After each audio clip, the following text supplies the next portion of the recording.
क्यों इतने हथकंडे अपना रही है बीजेपी? विपक्ष पूछता है क्या आपको एक बार फिर से हार का डर सताने लगा है?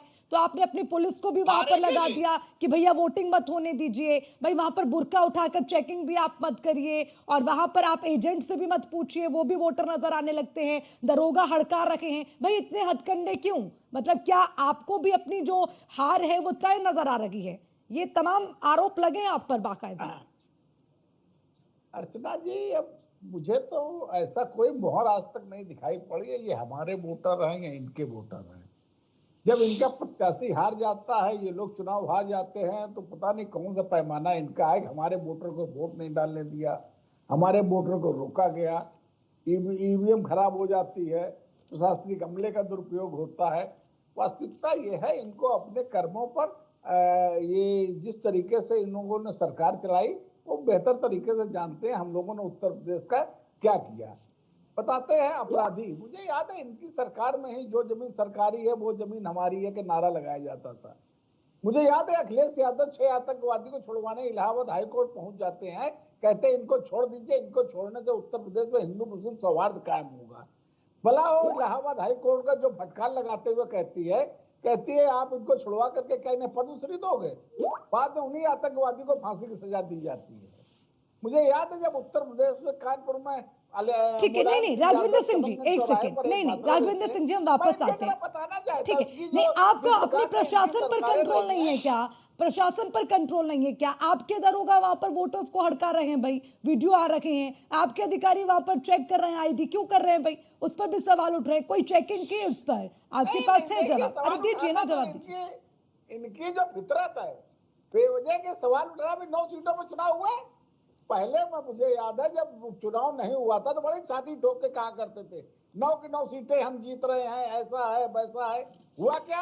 7 सीटें भारतीय जनता पार्टी के पाले में आ गए। इनका रवैया बदल गया।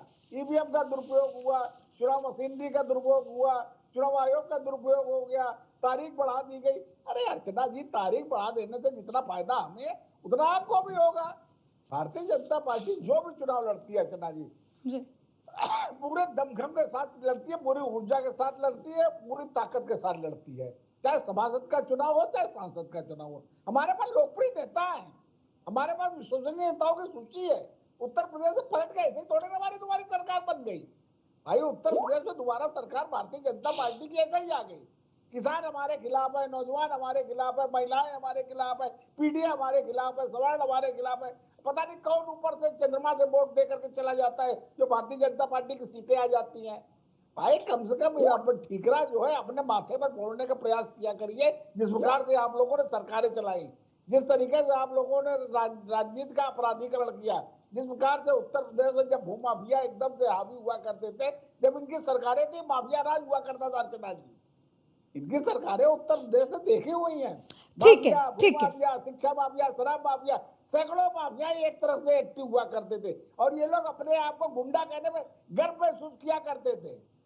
भाई ऐसा नहीं होता। अब इनकी काट की हाड़ी अर्चना जी चढ़ चुकी है।